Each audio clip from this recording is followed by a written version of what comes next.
Hello, everyone. I'm kind of in a reflective mode.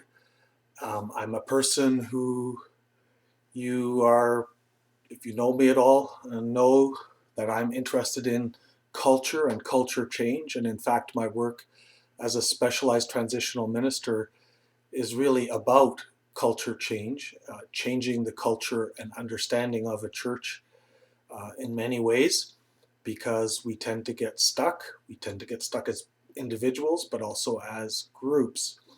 And so, in this time, we're still in April, early April, and the COVID-19 pandemic is 90% of the news, probably 90% of what we think and talk about and wonder about, especially if we go out of the house and encounter others and learn to stand a certain distance apart in the checkout lines and those kinds of things.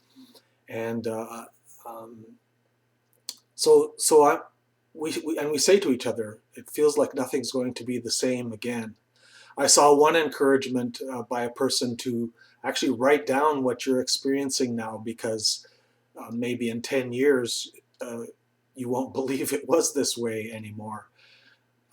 I have busy streets I walk across with my dog where I would usually have to wait a few minutes before getting a chance to get across. And now I've had times where I walk up there and there's not a car in sight anywhere. Things like that. All these things that are different. And so I've begun to start thinking about what's going to stick from the challenge to our habits and our patterns and our expectations. What's going to remain beyond the end of this? And I have two key ones that I've been thinking about, and really this is sort of the beginning of that. Um, we have been faced as Christian churches, well, as probably all worship communities, um, with the question, what is truly essential about being church? When what used to be the most important, which was the collective worship event, the communal worship event, which, by the way, I think is a mistake, but that has become in our our culture these days the key thing, right?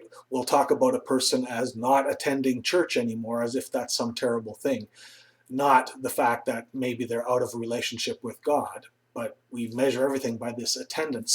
So that's one whole category. Maybe I can do a video on that another time. That has been challenged. What does it really mean to be the church in a time like this, and what will it mean beyond?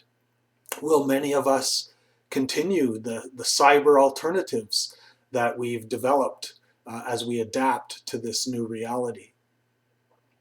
But another one that is a little more I'm excited about, and I want to almost even start a movement toward, is among the questions of what about our culture will never be the same, is the handshake. We have an opportunity to be proactive here. Clearly, in this viral age, transmitted by contact, the handshake is under threat, and I actually celebrate it. Let me tell you why.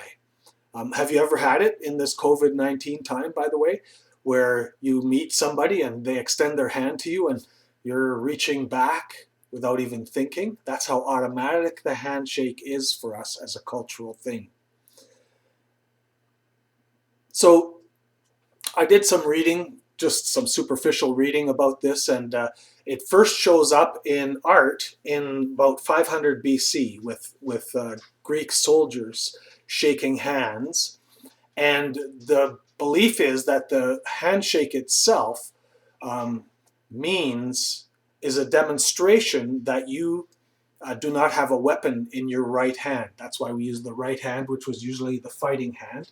That you do not have a weapon in your right hand, and so you extend that hand as a sign of not being a threat. Right?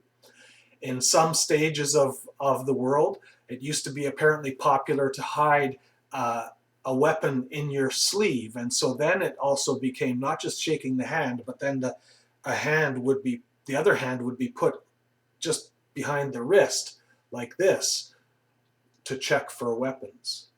There are refugee communities that will shake your hand this way, but it's experienced now, because we forget this history, as kind of an extra closeness, extra contact, grabbing your hand.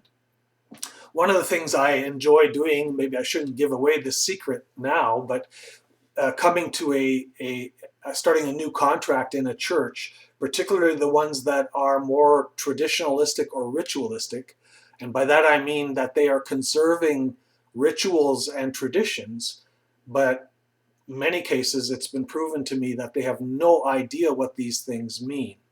And the handshake is one of those. So in some of those churches, the whole leadership team or consistory or council meets in a particular room before a worship event begins, and there's this unspoken, unexplained expectation that you're to go around and shake everybody's hand before as you arrive in the room. And so I will do that the first time I come to that, and I'll go around the room and shake hands, and then I kick into STM mode and I say, does anybody know why we just did this? And it's an exciting thing to ask, but it's also incredibly disappointing when no one knows why. Then why are you doing it, is what I would want to ask next. But I just playfully raise the question. And then sometimes one of the older people will remember something from the past. The same with churches where it still happens that the hand of the pastor is shaken as they get up into the pulpit. All these things have historic meaning. The handshake before they get on the pulpit is about the preacher clearly doing his preaching and worship leading under the authority of the council. And the handshake around the council room is meant as a sign that we are all okay in fellowship together. I remember very vividly when I was a younger, I think I was a teenager, and the elder refused to shake the pastor's hand at the end of the service, and it just stood out. At that time, they still did it before and after the service, and the elder wouldn't do it. And so then the whole leadership team, whole council, left and huddled in the room to figure that out. So it's a ritual that we just do automatically. We don't think about what it means. And then many of our churches have extended that into what we call greeting time. Any church that I've served knows that I'm not keen on that. I'm an introvert by wiring, which means that I do not like superficial conversation, light, polite conversation. I find that really difficult and awkward and tiring, actually. Deep conversation I can do for hours and hours and hours. But to walk around and say hi to everybody, good morning, all that kind of thing. I've been at one church of a relative where this thing can go on for 15 minutes when it's got hugs and conversation and all kinds of stuff, and I'll go find a corner to stand in.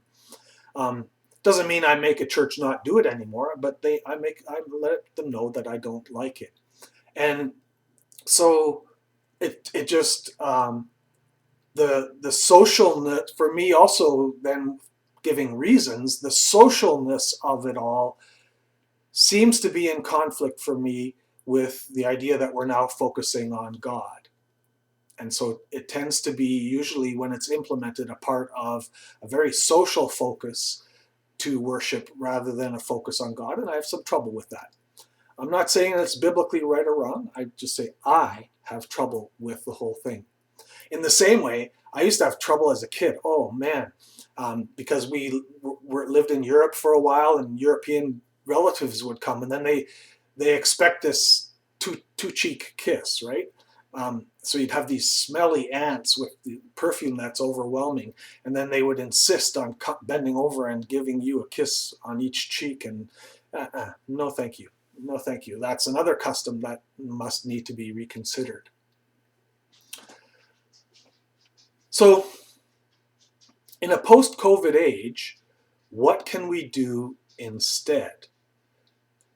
Whatever it will probably not involve contact.